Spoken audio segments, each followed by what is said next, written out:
Je suis heureux de venir vers vous au travers ce moyen de vidéo, conférence, ce monologue que je vais vous donner. Je suis reconnaissant de continuer de vous parler de l'épître de Pierre, le premier épître de Pierre. Et nous allons voir le deuxième chapitre rapidement, autant que ça dépend de nous. Nous allons le voir continuant sur le même thème que la dernière fois, vivre hors norme en 2021. C'est la seule fois que je vais en parler, mais je vais regarder notre texte. J'espère que vous l'avez lu. Et ce premier chapitre commence avec une très forte parole qui dit « Rejetons toute malice et toute ruse, la dissimulation, l'envie et toute médisance, désirez comme des enfants nouveau-nés le lait spirituel et pur de la parole afin que vous croissiez par lui si vous avez goûté que le Seigneur est bon. » J'espère que vous avez goûté que le Seigneur est bon. Si vous pouvez faire quelque chose, je vous pose une question, si vous pouvez faire quelque chose sans que personne le sache, sans qu'il y ait des conséquences, qu'est-ce que vous ferez? Braquerez-vous une banque? Tuerez-vous quelqu'un? Détruirez-vous le témoignage de quelqu'un? Abuserez-vous de quelqu'un? Ou autre chose? Eh bien, c'est ça ce que nous sommes. Si nous pouvions faire ce qu'on a envie de faire, c'est ça ce que nous sommes dans notre cœur. Et l'apôtre Pierre rappelle des chrétiens qui sont dans la dispersion de vivre hors les normes de ce monde, afin de glorifier Dieu. Dieu appelle ses enfants à vivre hors normes dans ce monde.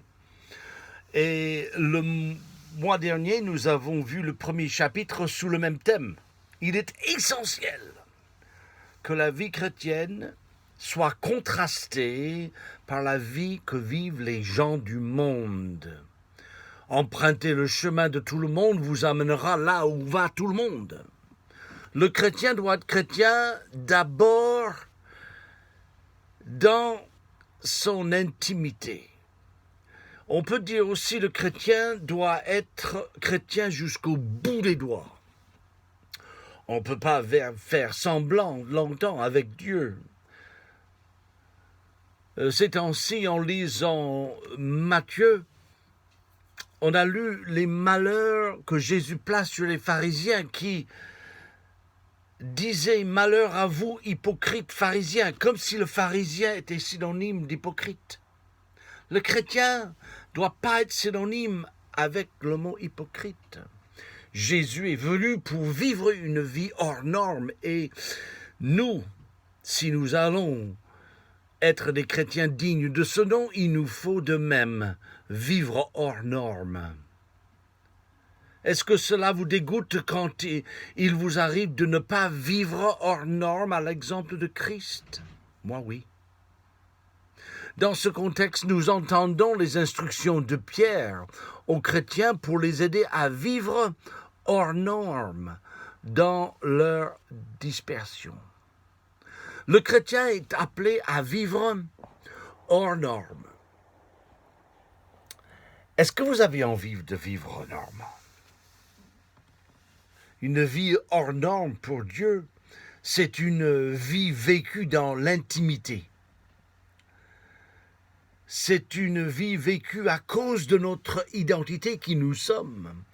Et c'est une vie utile pour le témoignage. Et enfin, c'est utile pour l'exemple de Christ. Nous vivons hors norme d'abord dans l'intimité. La question du verset 3 ouvre la discussion et donne les instructions sur l'intimité du chrétien. Avez-vous goûté que le Seigneur est bon? Avez-vous goûté que le Seigneur est bon? Si oui, eh bien, désirez la parole de Dieu. Approchez-vous de lui, verset 4. Pierre vivante, rejetée par les hommes, mais choisie précieuse devant Dieu. Désirez la parole de Dieu en s'écartant, verset 1er, de toute malice, de toute ruse, de la dissimulation, une vie double vie. Et rejetez toute envie, rejetez toute médisance en cultivant une vie pure, désirant le lait spirituel de la parole, verset 2. J'ai dans ma maison une casserole dans laquelle je fais revenir des oignons. J'aime les oignons. Hein? Et dans cette même casserole, je cuis des pommes pour faire la compote de pommes. Que penserez-vous que je ferai entre les deux cuissons? Eh bien, oui, je lave la casserole. Je ne vais pas mélanger le goût d'oignon avec le goût de la pomme. Cela vous arrive à couper un oignon avec le même couteau, étaler le beurre sur votre tartine? Eh bien non. On a le même effet quand on ne rejette pas les choses nuisibles avant de vivre une vie chrétienne. Vous ne pouvez désirer la parole de Dieu pure tant qu'il y a dans le cœur le malice, la ruse, la dissimulation, une double vie, une envie, de la médisance. Tout cela doit être écarté. Si vous avez goûté que le Seigneur est bon, il nous dit, l'apôtre Pierre, approchez-vous de Jésus. Il est la pierre, rejetée par les hommes, mais choisie par Dieu. Ésaïe 28 et verset 16 nous dit, c'est pourquoi ainsi parle le Seigneur éternel. Voici j'ai mis pour fondement en Sion une pierre éprouvée, une pierre angulaire, de prix solidement posé. Celui qui la prendra pour appui n'aura point hâte à fuir. Il est la pierre choisie, précieuse de Dieu. De même, nous ne pouvons pas plaire aux hommes et à Dieu en même temps.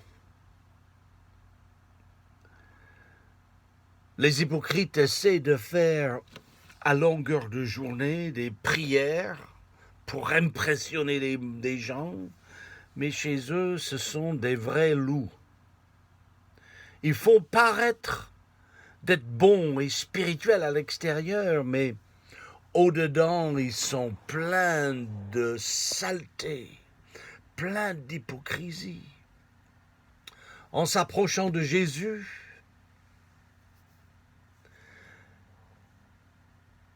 il y a un tri sélectif qui doit se faire. Si vous avez goûté que le Seigneur est bon, eh bien, écartez-vous de l'hypocrisie de votre cœur, de votre vie, et approchez-vous de Dieu. Ensuite, il nous dit, dans les versets 7 à 8, édifiez-vous. Le chrétien fait partie d'un corps, et comme tout le corps doit fonctionner ensemble, il doit s'édifier. L'édification qui doit s'exercer au milieu de nous se base uniquement sur Jésus. On s'édifie par le nom de Jésus. Jésus est la pierre angulaire de l'édifice qui est sa maison ou son église. Et notre communion, notre amour, notre vie doit être basée sur lui et uniquement sur lui. Il y a un qui bâtit sur lui. Il y en a qui trébuchent sur lui. Verset 7. Son honneur, c'est de bâtir, d'être une pierre angulaire, Mais au verset 8, il dit, il est aussi un rocher de scandale. Il y a des gens qui sont scandalisés par la pureté de Jésus-Christ. Si je vais vivre une vie hors norme, cela devrait se voir dans mes désirs. Je désire la parole en m'écartant de l'hypocrisie. Je m'approche de Jésus en édifiant les frères. Nous vivons hors norme, non seulement dans l'intimité, mais à cause de notre identité. Qu'est-ce qui est marqué sur la carte d'identité? Votre nom, votre prénom, une photo à l'appui, la date de naissance? Quelle est votre carte d'identité chrétienne? Regardez verset 9. Vous, au contraire, vous êtes une race élue, un sacerdoce royal, une nation sainte, un peuple acquis, afin que vous annonciez les vertus de celui qui vous a appelé des ténèbres à la lumière, admirable lumière, vous qui autrefois étiez pas un peuple qui maintenant est le peuple de Dieu. Nous avons été élus, merci Seigneur. Nous avons une appartenance. Nous appartenons à Dieu par Jésus-Christ. Nous avons une position. C'est de la miséricorde. Dieu a exercé la miséricorde sur nous. Et nous exerçons la miséricorde sur les autres. Si je vais vivre hors norme, cela se verra dans mes désirs. C'est à cause de mon identité. Mais nous vivons hors norme devant les autres. Il s'agit de notre témoignage. Le verset 12, c'est un de mes préférés versets de tout l'épître de Pierre. Verset 12 dit « Ayez au milieu des païens une conduite afin que là, même où ils vous calomnient, comme si vous étiez des malfaiteurs, ils remarquent vos bonnes œuvres et glorifient Dieu au jour où il les visitera. » Dieu nous dit au travers de ce texte que notre vie doit être tellement hors norme que lorsque Dieu visitera les gens qui nous entourent, ils pourront indiquer nos vies pour appuyer son jugement. Tu te souviens de Pierre, tu te souviens de Françoise, tu te souviens de Jacques, tu te souviens de Ben, d'Émilie. Eh bien, je les ai placés devant toi. Ils t'ont apporté la parole et vous n'avez pas voulu. Je vous ai donné le moyen. Souvenez-vous de votre mauvaise réaction à leur témoignage lorsqu'ils essaient de me parler. Eh bien, ce n'est pas eux que vous avez rejetés, c'est moi. Le témoignage de notre bonne conduite. Les convoitises font la guerre à l'âme. Si vous laissez conduire vos convoitises par vos convoitises, vous allez faire mourir votre âme. Vous éloignez de Dieu. Les bonnes œuvres glorifient Dieu. Et Dieu a l'intention de visiter tous les gens de notre monde. Dieu ne veut qu'aucun périsse, mais il veut que tous arrivent à la repentance. Donc il va les visiter. Est-ce qu'il va se servir de vous? Est-ce qu'il va se servir de moi? Le témoignage de notre soumission. Ah, des chrétiens disent, je ne me soumets pas aux autorités, parce qu'ils ne sont pas justes. Mais je ne me soumets pas aux autorités parce qu'ils ne sont pas justes. Je me soumets aux autorités parce que Dieu les a établis comme autorités. Le témoignage par notre pratique. Notre bonne pratique doit glorifier Dieu. Versets 15 et 16. Et notre bonne pratique doit glorifier Dieu et fermer la bouche des ignorants et des insensés. Regardez verset 15. Car c'est la volonté de Dieu qu'en pratiquant le bien, vous réduisez au silence les hommes ignorants et insensés, étant libres, sans faire de la liberté un voile qui couvre la méchanceté, mais agissant comme des serviteurs de Dieu. Honorez tout le monde, aimez les frères, craignez Dieu, honorez le roi. Voilà ce que nous sommes appelés à faire. C'est le résumé du chrétien. Honorez tout le monde, aimez les frères, craignez Dieu, honorez le roi. Voilà, si vous voulez savoir ce que Dieu veut que vous fassiez, vous l'avez, là devant les yeux. On continue. Je vais vivre en norme lorsque je vis la vie chrétienne dans mon intimité, par mon identité, au travers mon témoignage qui confirme mon engagement avec Dieu, et nous vivons hors norme quand on suit l'exemple de Christ. Verset 18 nous dit « Serviteurs, soyez soumis à toute crainte à vos maîtres, non seulement à cause à ceux qui sont bons et doux, mais aussi à ceux qui sont d'un caractère difficile. Car c'est une grâce que de supporter des afflictions par motif de conscience envers Dieu, quand on souffre injustement. Soyez soumis à vos maîtres, même à ceux qui sont d'un caractère difficile. Et je crois qu'on a tous ces exemples de travailler avec des gens qui ont un caractère difficile. Mais exercer la grâce pour les injustes. Lorsque nous supportons les injustices, eh bien, nous mettons en avant la justice de Dieu. Je vous disais, à l'exemple de Christ, c'est à quoi nous avons été appelés. Verset 21. Et c'est à cela que vous avez été appelés, parce que Christ aussi a souffert pour vous, vous laissant un exemple. Dieu veut que nous suivons son exemple de souffrance, supporter des souffrances, parce qu'il va se servir de ces souffrances pour interpeller les gens qui nous entourent. Il était sans reproche, et on l'a accablé de tout, notre Jésus. Il a été injurié, verset 23, il n'a rendu aucune injure. Il a été maltraité, il n'a pas fait de menaces. Il s'en remettait au juste juge. Il a porté nos péchés sur le bois. Et en lui, nous sommes morts au péché et vivants pour la justice. C'est par ces meurtrissures que nous sommes guéris. Verset 24.